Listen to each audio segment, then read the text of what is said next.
So have things changed from one administration to the next regarding our torture policies and regarding what we are doing? If you could talk about that, like what you saw as a transition between maybe different administrations to where we are now. That's a tough question. And it's because there are so many ethical gray areas involved in it. It was during the Bush administration, of course, that we had a formal torture program and that we had a formal system of secret prisons, this archipelago of secret prisons spread all around the world. That was supposedly shut down after my revelations. John McCain at least said on the floor of the Senate that because I had gone public, the CIA ended the program and shut down the prisons between 2005 and finally 2007 when I went public. The deal that was eventually worked out between Congress and the Obama administration was then to have even civilian agencies like the CIA, like Homeland Security, follow the Army Field Manual. So if it says in the Army Field Manual, you can't torture, you can't waterboard, then you can't torture and you can't waterboard. The problem is that's an executive branch document. It's not necessarily a legal document. And so all anybody would have to do if they want to reinstitute a torture program is to just change the Army Field Manual. That's all you have to do. You don't need congressional approval for that. You don't even need a presidential finding for that. You just do it. So this ban that we have on torture now is tenuous. With that said, we're still seeing reports, not a lot, but enough to be worrisome, that CIA officers, Homeland Security officers, military personnel are torturing prisoners. We get these reports mostly from Afghanistan, sometimes from Syria, Somalia, elsewhere, and they're not being punished for it. Why not? Where are the congressional oversight committees? Why isn't the Intelligence Committee looking into this, or the Armed Services Committee, or the Homeland Security Committee? If we have these laws on the books banning torture, then let's ban torture, by God. Don't let the American people guess at it. And let's talk about another thing, which is also very important to this, is that it doesn't work. So that's the thing that amazes me, is that it's not even effective. So if this were an effective method and it saved lives and it's still a no. But it doesn't even work. No, the CIA has an army of psychiatrists and psychologists on staff, not just contractors, although there are contractors as well. But there's an army within a group called the Office of Medical Services, OMS, at the CIA. And like Dr. Mengele, these guys and women were going out to secret sites to ensure that the prisoners didn't crack, that the torture stopped just at the point where they were going to crack so that they could rest a little bit and then be tortured more later, right? Well, you can't do things like that. The Hippocratic Oath begins, first, do no harm. We know from declassified cables and from the Senate torture report that there were physicians and psychologists and psychiatrists who were objecting to the torture, and then some of them electing to return to headquarters, but nobody went public. Nobody said anything. Finally, what they did say to the Senate Intelligence Committee was that the torture just simply didn't work. A victim of torture will tell you literally anything that they think you want to hear just to get you to stop torturing them. You know, our own prisoners during the Vietnam War have talked about this, that they were being tortured, and when asked to give names, for example, they would name the starting lineup for the Green Bay Packers, or they would make up the names of ships and make up locations for these ships in the South China Sea, just anything to get their torturers to stop. Well, that's what happened with us. And that's not even going into the fact that so many CIA officers went over and above what they were authorized to do by the Justice Department, causing permanent damage to prisoners. I mean, like brain damage, to the point where these prisoners are unable to participate in their own defenses. And let's be clear that a lot of these people might not have even been guilty of what they were charged with Well, doing. that's the dirty little secret of this whole program, is most of them actually were not guilty of anything. You see, we had this program in Afghanistan in the immediate aftermath of the 9/11 attacks, that we would pay a bounty for any Al-Qaeda person who a local villager could turn over to us.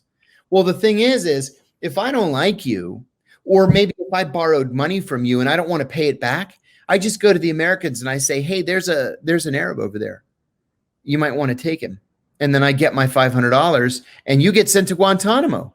And it's 3 or 4 years before they figure out that you're actually not an Al-Qaeda figure. You're just some guy who was owed money by this other villager who turned you in.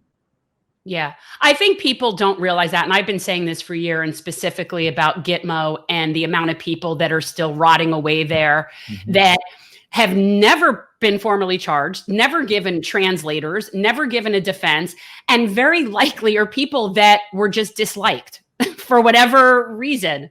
You know, Abu Zubaydah, I think, is probably the best example of this. He's been incarcerated since March of 2002. So 18 and a half years. Now we're coming up on 19 years. He's never been charged with a crime, ever, with any crime. And when we were going after him, we thought, not only is this guy the number 3 in Al-Qaeda, but he is so incredibly dangerous that just to save the nation, we have to grab him. Well, as it turned out, that wasn't the case at all. Joe Hickman was an Army whistleblower from Guantanamo. Joe Hickman and I wrote a book about Abu Zubaydah called The Convenient Terrorist. And it turns out that what the truth was that there were 2 first cousins, both named Abu Zubaydah. And if you put in one file what both cousins were doing, they look like a terrorist Superman. Excuse me. A terrorist Superman. Well, they were both moderately bad guys, but not 19 years in prison bad guys. Right. Now, one of them escaped. He was actually in the United States. He was in Montana. And when he realized we were looking for either him or his cousin, he didn't know. We didn't know. He fled to Jordan. We never heard from him again. But Abu Zubaydah in Pakistan had opened an Al-Qaeda safe house called the House of Martyrs in Peshawar. And he had opened and managed both of Al-Qaeda's training camps in southern Afghanistan in Kandahar province. He was a logistics guy. If you needed a fake passport to get home, if you needed money or a ticket, he'd be the guy to get you out. If you wanted to come and fight the Americans, he would be the guy to send you to the House of Martyrs and then vet you.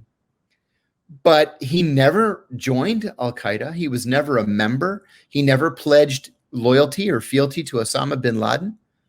And after 19 years in prison and 3 of those years of being mercilessly tortured, he still hasn't been charged with a crime. My position is, whether we like his politics or not, he is entitled to the same constitutional protections that the rest of us are. And if you're not going to put him in front of a jury of his peers and charge him with a crime, then you need to release him. Yeah, I've been saying that since 9/11 and we started rounding everybody up. And yes. I had heard stories of people stuck in incarcerated and they weren't even given translators. So then, I can't even imagine how horrifying that is, especially if it is someone that really has nothing to do with anything and they just get swept up in this. So then why, if we know that torture doesn't work, right? Why is it being done? Why are people like Gina Haspel still able to just sort of be out there and doing what they're doing? Because it makes us feel better. It makes us feel like, first, that we're getting something done. And second, it gives us a sense of vengeance, where we've avenged those 3,000 deaths. We haven't. It's a burden on us, a torture program. It cheapens us, and it makes us less of a people, of a nation, I believe. But then, I'll tell you a funny little anecdote. I was friendly with a CIA psychiatrist. We're still friends. And he told me once that the CIA actively seeks to hire people who have sociopathic tendencies, not sociopaths. Sociopaths are impossible to control, right? Because they don't have a conscience. They blow right through the polygraph exam because they don't feel guilt about anything. The problem is that because they don't feel guilt, because they blow through a polygraph exam, it's almost impossible to prevent them from making their way through the process. And so the CIA is full of sociopaths. I would venture to say, and I'm not a psychologist, but I'm not an idiot either. I would venture to say that there are a good number of psychopaths at the agency as well. And we know from psychological studies on US business leaders, most prominently in the book, the Sociopath Next Door, that people who are sociopaths are comfortable climbing to the top on the backs of the people around them. And so just like in a Fortune 500 corporation, the sociopaths and psychopaths at the CIA claw their way to the top. And so they're the ones who come up with the idea of a secret prison system and a torture program and waterboarding and sleep deprivation and cold cells where people freeze to death. And, they're the ones that implement these programs.